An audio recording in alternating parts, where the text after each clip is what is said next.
dhacdooyinka xanuunka leh ee laga diiwaan geliyay biyaha bilooyinkii dambe yaala Muqdisho waxaa ka mid ah in qoys dhan caruurtoodu aysan aadin goobo waxbarasho dugsi quraan ama iskuul labadii bilood ee la soo dhaafay warkayga si fiican dhuux Allah dooyahay biyahan yaanu ku dhimanin naqaskiyo nagu dhagin cudur badan baan ka qaadayna waa run waxa ay ka dhacday xaafadda Balaaksi ee Muqdisho waxaan u baxanay ka waranka dhibaatada ay shacabka ku qabaan biyaha halkan yaal dadku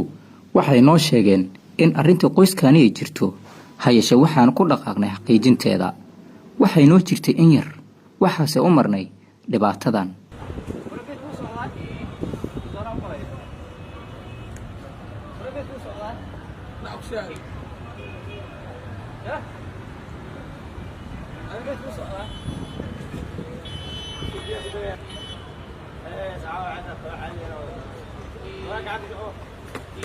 hooyo Yasmiin Cismaan barko kasta ayay si rafaad ah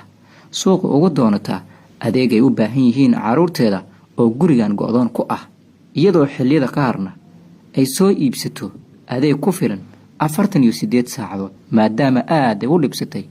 dhexmarka biyahan ma yara dhibaatada ay kala kulmi karto ku socoshada biyahan dhexdooda muddo 2 bilood ah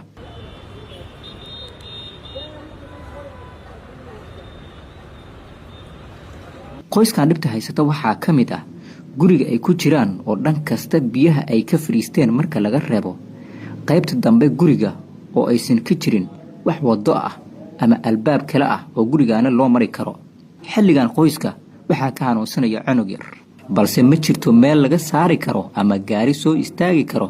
maadaama ay biyo aad u sarreeya ay fadhiyaan wajiga hore ee guriga ayna adag tahay in kaxayaasha gaadiidku ay baawartooda ku aaminaan halkan waxaa damacanay bal in aan gaarno guriga ay go'doonka ku yihiin qoyskan muddada 2 bilood ah si aynu wax ugu ogaano noloshooda balse waxa ay nagu adkaatay in aynu gaarno halkan qiyaas ahaan waxay noo jirtaa 30 tilaabo inaan u gudubno guriga aan doonayno inaan ka soo warno dhibaatada ka jirta balse waa mid aad u adag tashiyo fikir farabadan kadib waxaan isku raacanay inaan biyaha dabaalano balse nooma suuragelin maadaama biyaha ay yihiin kuwa aad u wasaqaysan daqiiqadnaadan u adkaysan karin urka biyahan dadaal farabadan oo aan ku bixinay sidaan gurigaan ku gaari lahayn ugu dambeyn go'aankan ayaan ku galnay markaan gaarnay waxa albaabka inaga furay wiil yar waxa uu inoo sheegay in hooyo ay adeeg ku maqan tahay waxaan go'aan ku gaarnay in aynu sugno hooyo Yasmiin daqiiqado kooban kadib waxaa soo baxday hooyo Yasmiin oo warkeeni gaaray dhaxdana ka soo laabatay iyadoo aan adeegeedii soo iibsan balse ay u la wadaagto ummadda Soomaaliyeed iyo dawladda dhibaatada halkan ay ku haysato maadaama aysan jirin cid ka wareysa qoyskan dhibta halkan ku haysata rajada ay sugayso waa gudoomiye Cumar Filish oo markii ay hadal ka bilowday magaciisa ku dhawaaqday waxa ayna u dirtay fariintan gudoomiyaha gobolka Banaadir Cumar Filish ilaahan kugu dhaarshay 2 bilood dhalato dhamaatay inaan waxbarasho ilmeyga aadin oo iskuul aadin 2 bilood oo haday jira qabata aan bixi karin oo marka mii qabata islaam allow inaan meeshan ku dhex jiro caawada intaana ka bixin oo aan isdhihin ilmaha dusha ku qaad ilma dusha aan ku qaada kara ma aha ninkan weyn oo 7 jirka iyo waxaan iyo ninkan 10 jirka iyo ma awoodi karo warkayga si fiican dhuux Allah dooyahay biyahan yaanu ku dhimanin naqaskiyo nagu dhagin cudur badan baan ka qaadayna warka inaan ka bixin ilaahay in kalifin garabkaada la galo hooyo Yasmiin Cismaan 20 sano ee la soo dhaafay gurigan ay deganayd waxa ay noo sharaxday biyahan guriga ku go'doomiyay iyo halka ay ka yimaadeen waxa ay noo sheegtay in biyaha laga xiray dhammaan wadooyinka ay mari jireen taasina keentay in ay fariistaan wadadan madaxweynaha ra'iisul wasaaraha dhammaan hay'adaha dawladda ayaa waxa ay ka dalbatay in si degdeg ah wax looga qabto dhibta halkan ku haysata go'doonkana looga saaro caruurteeda oo muddo 2 bilood ah aysan banaanku soo bixin waxbarasho la'aan ilmihii igu dhacday dugsi iska daa iskool iska daa marka roob walba waa socdaa roobka biyo ku darsamay war kalarki waa bedelmay ilaahay ka cabso war madaxweynaha gudoomiyaha baarlamaanka Cumar Filish waxaan ka codsanayaa siiba Cumar Filish inuu baawur iyo booyado iyo wadada inuu furo dhuuqis xataa ma rabo waxaan rabaa wadada oo gali jiro inuu galo ducaan kugu dareynaa si dhaqsiyo ah ilmahan garabka kuma qaadi karo dhaqtar ma doono karo waxbarasho waaba gabnay marka waxaan kaa codsanayaa biyaha meesha loo furi jiro waa inuu u furaa marka ma haysta awood inaan ku taakaleeyo biyaha inaan guro dhibaatooyinka ay ku qabto halkan waa mid aad u adag waxay inoo sheegtay in 2 bilood ay biyahan dhex dabaalaneysay iyadoo xilligaani lagu heday oo adkaysin la ay yihiin qabowga biyaha iyo wasaqda biyaha halkan yaal muqdisho xilligaani waxaa ka soconaya munaasabadaha waaweyn ee lagu xusayo maalmaha qiimiga badan 26 Juun iyo 1 Luulyo wadooyinka qaarna waxaa yaala biyo iyo wasaq aad u fara badan maamulka gobolka Banaadir oo hogaamiye Cumar Filish ayaa ku guul dareystay inuu waxa ka qabto dhibta taala daalo iyo fagax kuwaasi oo ay jireen biyo aad u wasaqaysan dadkuna dhibaato fara badan ay ku qabaan dhacdooyinka xanuunka leh ee laga diiwaan geliyay biyaha bilooyinkii dambe yaala muqdisho waxaa ka mid ah in qoysdan caruurtoodu aysan aadin goobo waxbarasho dugsi quraan ama iskuul 2 bilood ee la soo dhaafay warkayga si fiican dhuux allah dooyahay biyahan yaanu ku dhimanin naqaskiyo noogu dhagin cudur baan ka qaadayna waa run waxa ay ka dhacday xaafadda Balaaksi ee Muqdisho waxaan u baxanay ka waranka dhibaatada ay shacabka ku qabaan biyaha halkan yaal dadku waxay noo sheegeen in arrinta qoyskani ay jirto hay'asha waxaan ku dhaqaaqnay xaqiijinteeda waxay noo jirtay in yar waxaase u marnay dhibaatadan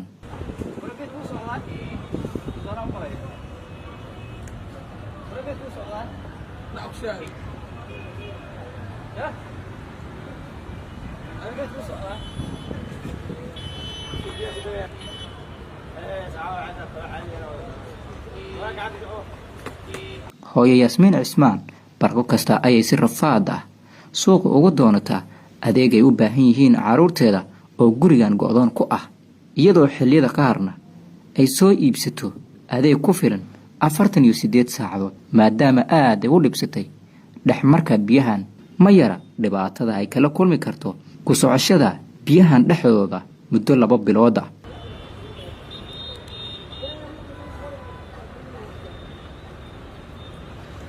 qoyskan dhibta haysata waxaa ka mid ah guriga ay ku jiraan oo dhan kasta biyaha ay ka fariisteen marka laga reebo qaybta dambe guriga oo aysan ka jirin wax wado ah ama albaab kale ah oo gurigaana loo mari karo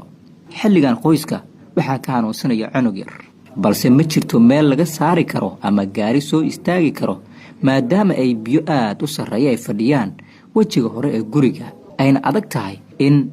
kaxayaasha gaadiidku ay baawartooda ku aaminaan halkan waxaa damacanay bal inaana gaarno guriga ay go'doonka ku yihiin qoyskan muddada 2 bilood ah si aynu wax ugu ogaano noloshooda balse waxa aynu ugu adkaatay in aynu gaarno halkan qiyaas ahaan waxay noo jirtaa 30 tilaabo inaan u gudubno guriga aan doonayno inaan ka soo warno dhibaatada ka jirta balse waa mid aad u adag tashiyo fikir fara badan kadib waxaan isku raacanay inaan biyaha dabaalano balse nooma suuragelin maadaama biyaha ay yihiin kuwo aad u wasaqaysan daqiiqadna aadan u adkaysan karin urka biyahan dadaal fara badan oo aan ku bixinay sidaan guriga aan ku gaari lahayn ugu dambeyn go'aankan ayaan ku galnay markaan gaarnay waxaa albaabka inaga furay wiil yar waxa uu inoo sheegay in hooyo ay adeeg ku maqan tahay waxaan go'aan ku gaarnay in aynu sugno hooyo Yasmiin daqiiqado kooban kadib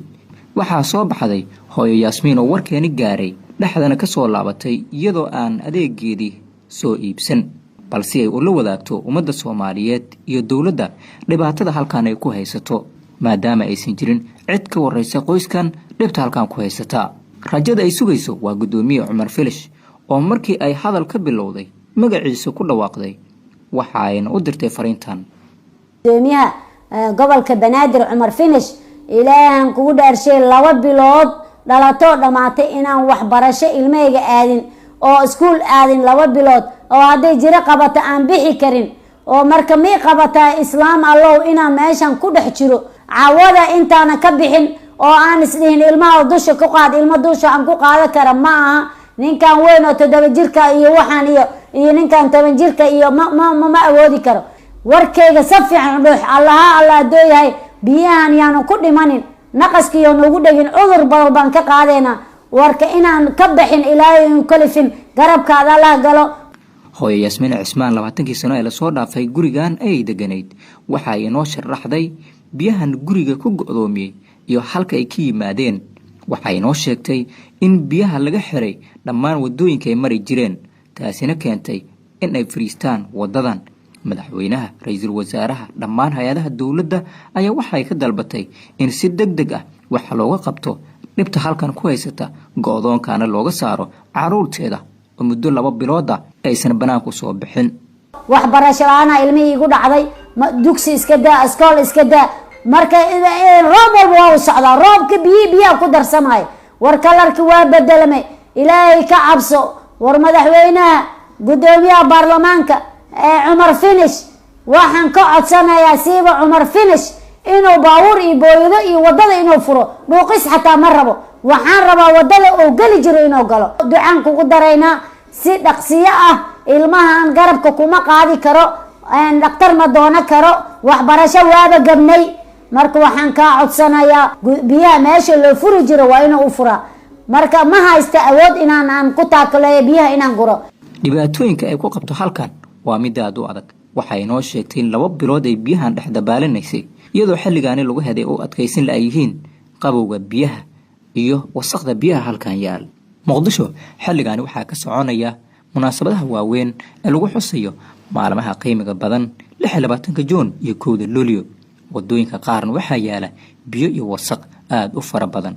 maamulka gobolka Banaadir oo hogaamiye Cumar Finish ayaa ku guul dareystay inuu waxa ka qabto dhibta taala daalo iyo fagax, kuwaasi oo ay jireen biyo aad u wasaqaysan, dadkuna dhibaato fara badan ay ku qabaan.